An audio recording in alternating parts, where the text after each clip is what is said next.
Et on termine avec cet homme de terrain que vous connaissez très bien. Le spatial et le sport n'ont plus de secret pour lui. Jean-Gilles Assart, notre collègue, entame un nouveau chapitre de sa vie, la retraite. Journaliste, présentateur du journal, responsable d'édition, rédacteur en chef, l'homme aux multiples casquettes a fait preuve de bienveillance, transmission et passion pendant plus de 35 ans au sein de Guyane la Première.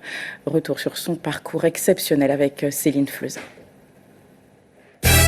Ici à la mi-temps au stade de Baduel, on peut dire que la jeunesse Saint-Georges est bien sur le point de réussir. Jean-Gilles Assart sait tout faire. C'est un vrai couteau suisse.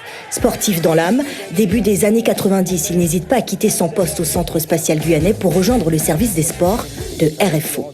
Autodidacte, il rajoute rapidement plusieurs cordes à son arc. Rédacteur, il se forme à la caméra. Il intégrera brièvement l'encadrement début des années 2000 en tant que rédacteur en chef adjoint, présentateur de journaux mais aussi d'émissions politiques et sportives. Il est inépuisable. Nous reviendrons donc en fin d'émission sur ce prochain championnat d'Europe qui se déroulera donc samedi au Zéphyr avec nos invités Jacob Bayoma et bien sûr Jacques Chinon. Dans le peloton médiatique, Jean-Gilles Assart restera notre maillot jaune. Le cyclisme, une discipline qui l'aura marqué de son empreinte. Il commentera l'épreuve reine pendant des décennies. Je t'ai dit comment s'est passée la nuit et comment vous vous sentez ce matin. Jean-Gilles Assart, c'est aussi le globe-trotteur couvrant de nombreux événements majeurs, dans la Caraïbe, au Brésil, mais aussi aux États-Unis. La nouvelle vient de tomber, Florent Malouda ne sera pas sur le terrain ce soir. Comment évoquer Jean-Gilles Assart, le Kouroussien, sans parler du spatial? Les opérations d'Ariane Espace n'ont aucun secret pour lui. Le vol de ce soir, partant justement vers l'est, exposait le littoral à des retombées de débris sur les zones habitées. Exigeant, tout ce qu'il réalise, il le fait à 100%. Ce journaliste hors pair a marqué plusieurs générations. Du cyclisme au handball en passant par le football, celui qui n'a pas pris une ride n'a cessé de transmettre au public sa fougue et sa bonne humeur. Au nom de toutes les équipes de Guyane la Première, Jean-Gilles, nous te souhaitons de belles aventures au ministère du Temps Libre et merci pour tout, Jean-Gilles. Bonsoir, nous sommes le 26 février 1989. Les footballeurs du Gilles d'Art de Kourou réalisent l'exploit en se qualifiant pour les 16e de finale de la Coupe de France. Une première à l'époque pour un club ultramarin, une épopée, une aventure sportive que nous relate Éric Saintas. En finale régionale contre Mana, 1-0, but d'Assart.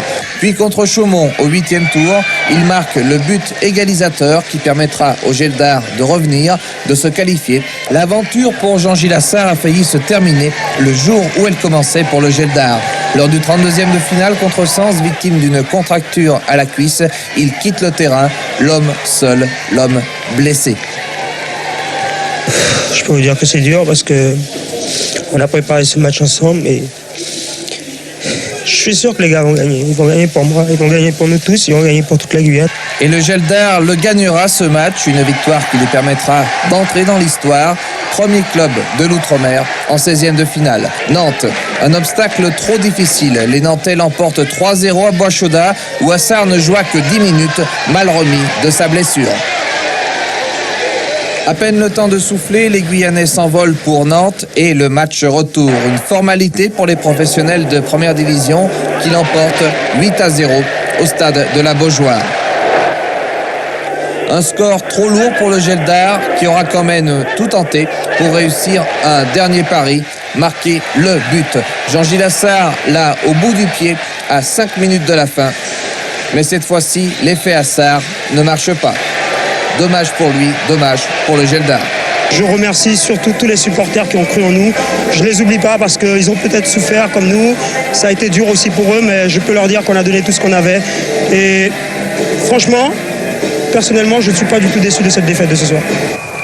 Retour en Guyane pour les obscures besognes du championnat, mais quelle belle aventure.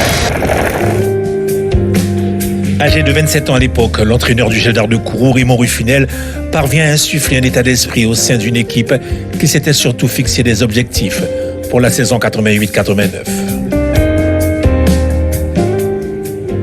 L'objectif était de gagner l'équipe qui venait ici. C'était notre objectif en début de saison. L'équipe de Chaumont donc. De Chaumont. On ne savait pas si c'était Chaumont, mais c'était de gagner l'équipe ici pour partir en métropole. Et donc tous les joueurs ont adhéré à ce projet. Et On a vu le but de Jean-Gilles Lassard face à Chaumont. Vous êtes qualifié, vous partez et vous êtes opposé au FC Sens. Que saviez-vous de cette équipe bourguignonne? Pas grand-chose, mais quand on s'était qualifié face à Chaumont, on était la seule équipe d'outre-mer à être en Coupe de France toujours. Donc j'avais demandé aux supporters rayonnais, martiniquais, guadeloupéens de venir nous encourager.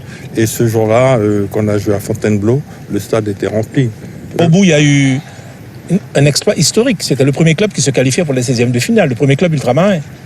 Je ne vais pas dire que c'était le plus beau jour de ma vie, mais c'était au niveau émotionnel très très fort.